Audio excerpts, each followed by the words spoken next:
téléspectateurs de AmNews, chers internautes, chers jeunes entrepreneurs gabonais, bonjour et bienvenue à votre émission Inspirateur, une émission qui vous immerge au cœur des activités de jeunes entrepreneurs gabonais qui ont décidé de donner forme à leurs rêves. Alors ce matin, nous sommes dans la commune d'Akonda, plus précisément au Cala-Carrière, à la deuxième pompe, en face de l'église évangélique, et nous venons à la rencontre de cette jeune entrepreneur gabonaise, Jean-Tricia Loemba, qui a ouvert son atelier de couture. Nous vous invitons à nous suivre pour aller à sa rencontre. Anaïs. Comment tu vas? Tu me permets de te tutoyer? Bien sûr, je vais bien. Je te souhaite la bienvenue. Tu es toute resplendissante ce matin.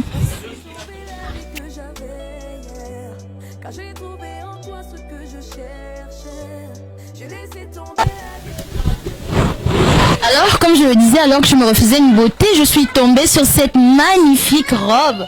Ah, c'est celle dont tu me parlais, je m'en souviens vraiment. Elle est très très très belle. J'aime bien les couleurs, elles sont vraiment des couleurs très actuelles aujourd'hui. Et c'est vraiment merveilleux que de me retrouver dans cet atelier qui est magnifique encore une fois.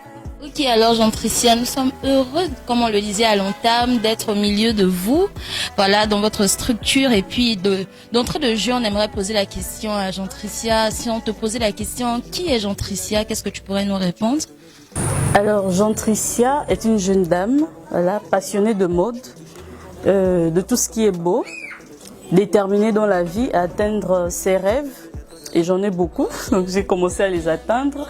Et patiente, voilà, je suis patiente, je cours pas, voilà, je fais les choses, je préfère le faire avec précision parce que j'ai des objectifs à atteindre. Donc c'est ce que je dirais sur ma personne. Ok, donc voilà, vous c'est Loemba Jean-Tricia, mais en rentrant on a remarqué Tricia Loé Couture. Alors Tricia Loé Couture, qu'est-ce que c'est?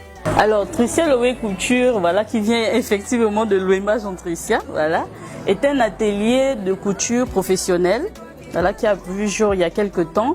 Donc nous sommes spécialisés dans le prêt-à-porter, le sur-mesure, mais également, on va dire quoi, la vente des tissus et aussi les retouches. Donc c'est ce qu'on dirait de gros sur Tricia Loé Couture. Ok, d'accord. Donc c'est un atelier qui fait dans le prêt-à-porter, s'il fallait. Dans le prêt-à-porter et le sur-mesure aussi. Et le sur-mesure, ok. On aura l'occasion au fur et à mesure de nous rendre compte ce que c'est que le prêt-à-porter et le sur-mesure. Alors l'autre question qu'on aimerait vous poser, c'est à partir de quand avez-vous su que voilà, vous vouliez faire du stylisme votre métier, votre profession? Alors, je dirais que je l'ai su, on va dire au collège. Je l'ai su au collège parce que je suis passionnée d'abord de dessin. Donc, je dessinais, voilà, tout ce qui est portrait, des bandes dessinées, je me souviens. Mais au collège, voilà, pour la petite histoire, un de mes condisciples de classe m'avait remis un cahier parce qu'il constatait que je passais mon temps à dessiner. Il m'a remis le cahier et il me disait « Pourquoi tu ne canalises pas toutes tes idées dans un cahier ?» Et quand il m'a remis ce cahier, et je me souviens quelques jours après, je revoyais une revue de mode. Et là, le déclic a sonné dans ma tête et dès ce jour, j'ai commencé à dessiner, mais rien que les modèles. Des modèles de robes, de jupes, des pantalons, tout type de modèles. Et c'est de là qu'est partie la passion. Ok, d'accord. Au passage, nous tenons à dire merci à ce fameux condisciple qui vous a offert ce cahier. Bon, quand vous le reverrez, songez à lui faire une petite offrande.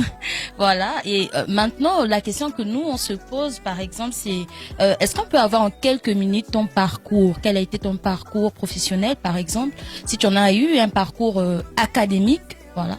Donc, Tricia Loé Couture, après l'obtention du bac, voilà, a eu une licence professionnelle en marketing commerce international.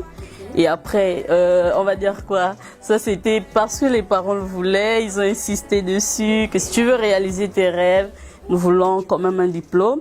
Et après l'obtention de cette licence, voilà, je suis allée en Côte d'Ivoire pour pouvoir réaliser maintenant ce qui était ma passion. Donc je me suis inscrite à une école de formation professionnelle dans laquelle j'ai pu obtenir un CAP en coupe-couture et un BT en styliste modélisme. Ok, un BT en styliste modélisme. Alors on entend BT, on ne sait pas trop ce que c'est, mais on entend des études de stylisme et de modélisme. Alors la question que nous on se pose, ces études, vous les avez faites où et Et aussi, on aimerait savoir, est-ce que ça a été le fruit d'une bourse d'études ou encore c'est à vos propres frais que vous avez fait ces études? D'accord, donc comme je le disais, voilà, c'est en Côte d'Ivoire voilà, que j'ai eu à faire cette formation en stylisme modélisme et on va dire aux frais personnels, mais également l'appui ou l'aide familiale. L'aide familiale.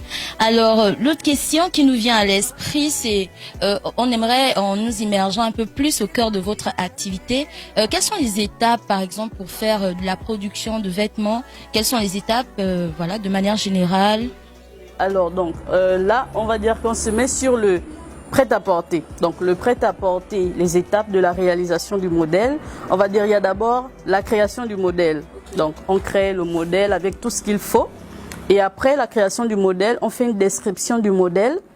Et après la description du modèle, on va passer au modélisme. Donc il s'agit de reproduire le modèle en grandeur réelle, voilà, sur du papier craft. Donc on va faire le patron. Et après le patron passe à la coupe et à la confection, à la réalisation, au montage, ce qu'on appelle la couture et tout. Voilà. Donc, en partant de l'étape initiale jusqu'à l'étape finale, s'il fallait le dire comme ça, en gros, c'est combien de temps que ça vous prend pour la production d'un vêtement, on va dire du dessin jusqu'à la conception, jusqu'au final, ça peut vous prendre à peu près combien de temps? Là, le temps est déterminé par le modèle même.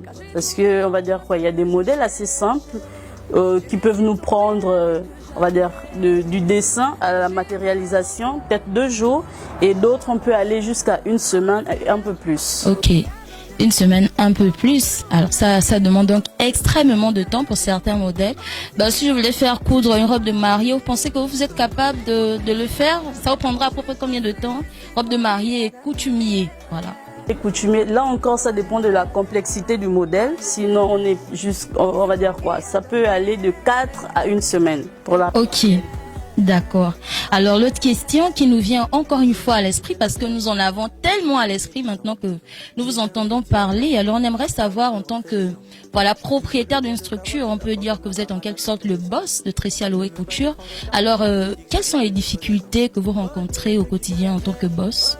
D'accord. Il faut dire que l'installation, la réalisation du rêve doit suivre un processus et ce n'est pas toujours facile parce que après les études, voilà, c'est à la maison que j'exerçais le métier. Et là, quand vous exercez à la métier, votre cible est un peu réduite. Donc l'objectif, c'est de se faire connaître au grand public. Et là, vraiment, je tiens à remercier l'ONE qui a lancé une initiative de pouvoir produire, on va dire comme ça, ou encore aider à l'installation des jeunes Gabonais, voilà, qui ont des projets. Et donc j'ai participé à un projet de l'ONE qui m'a permis de pouvoir obtenir un crédit via EDG pour pouvoir installer le local. Donc la difficulté, c'est vraiment l'installation. Et aujourd'hui, je peux dire que j'ai traversé cette difficulté. Ok, d'accord. Donc, ravi de ce que vous ayez traversé cette difficulté. On imagine qu'il y en a eu tellement, partant des tout débuts. Voilà, et on aura l'occasion, on l'espère, de revenir sur les faits marquants de vos débuts en tant que jeune entrepreneur. Mais alors que nous sommes progressivement en train d'aller à la fin de notre entretien, voilà, c'est dommage, ça nous attriste d'ailleurs, mais voilà, il faut bien que les bonnes choses aussi terminent. Alors, on aimerait faire un petit exercice avec vous ce soir, sinon cet après-midi, et on aimerait faire avec vous un flashback. C'est-à-dire qu'on aimerait retourner avec vous quelques années en arrière et puis on aimerait que vous vous prêtiez à l'exercice de prodiguer des conseils à la jeune femme que vous étiez hier. Si on vous donnait l'opportunité, de conseiller cette jeune femme qui n'avait que son rêve, quel conseil vous sauriez vous donner? D'accord, donc je dirais à cette jeune femme que j'étais, qui n'avait que son rêve, de pouvoir se former. Parce que la formation, c'est vrai qu'aujourd'hui, les talents sont innés, mais la formation est tellement primordiale. Parce que davantage, le monde recherche ce qui est beau. Et il faut pouvoir vendre ou encore offrir ce qui est beau aux gens. Donc, la formation. Et se trouver des moyens.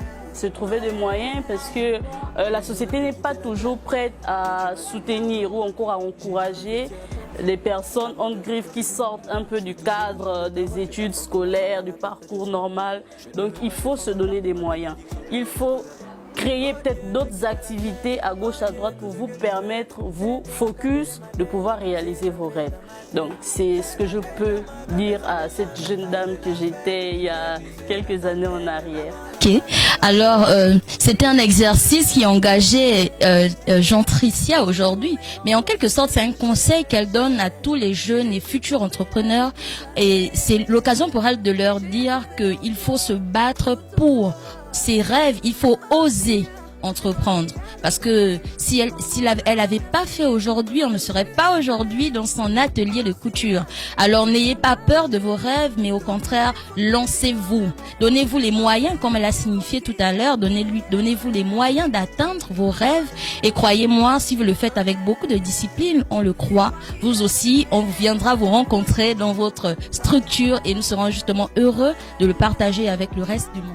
Alors tu ne le sais peut-être pas, mais il est de coutume dans notre émission Inspirateur que nous passions à cette rubrique qui est consacrée à juger le maçon au pied du mur en quelque sorte.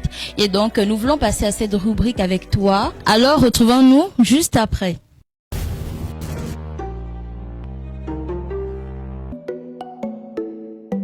Willy J's à la prod.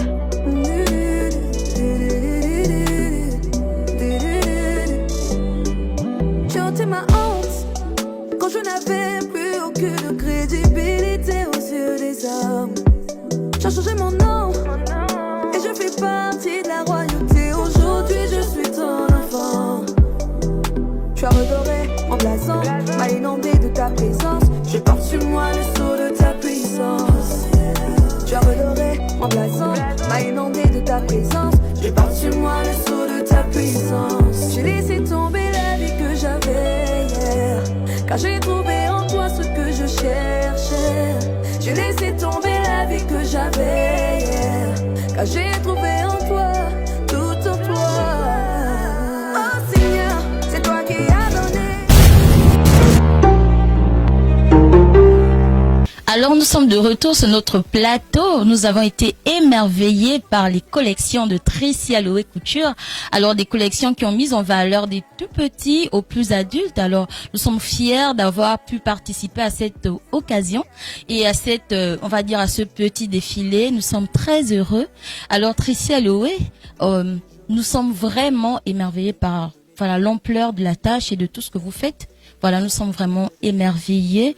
Et alors que nous acheminons progressivement à la fin de notre émission, on aimerait vous laisser dire quelques mots, à vos proches, à vos amis, pourquoi pas. Alors, je tiens à remercier l'équipe de M-News, qui me donne aujourd'hui l'opportunité de me faire connaître auprès des personnes, on va dire, qui ne me connaissaient pas. Et je tiens également à remercier la famille, donc mes proches pour le soutien, mais également l'ONE, de d'avoir subventionné, on va dire, la réalisation des Tricia Loé Couture. Alors, c'est la fin de cette émission d'Inspirateur et de cet entretien avec Jean Tricia Loemba. Alors, cette jeune entrepreneur gabonaise, rappelons-le, qui a son atelier de couture localisé à la 2e pompe de Cala-Carrière.